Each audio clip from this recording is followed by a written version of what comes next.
Hi, so yet another delicate topic. I feel like all these can be delicate topics, and maybe that's why there's so little information shared about them.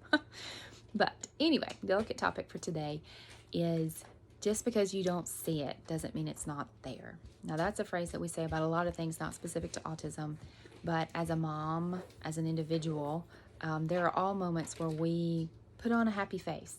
And we may not be deliberately just trying to hide something, but for whatever reason, we're not sharing what's really going on behind the scenes.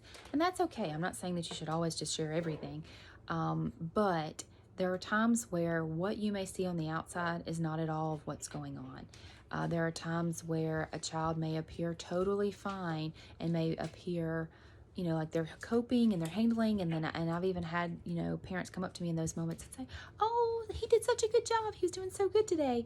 And then I'm grinning and I'm like, "Yes, I understand." And then I realize later, we're probably going to have a meltdown. We're probably going to get overwhelmed later. And that's okay. And sometimes that happens.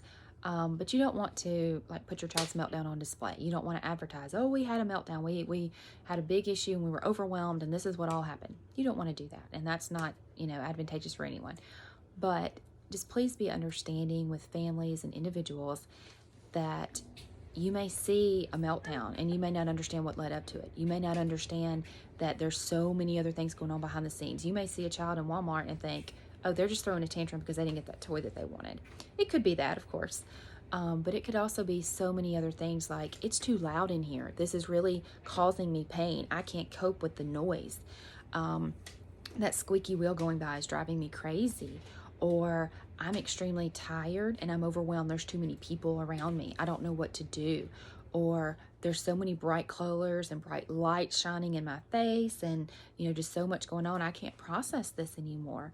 And so a lot of times when those kind of things happen, we may see the aftermath of that, the meltdown, if you will, and then we like to make quick judgments about, "Oh, well, they did this because," when really there could be a lot of other factors impacting that. So I just want to caution you to be mindful of making quick assessments and judgments of well, this is what I saw and this is what it means.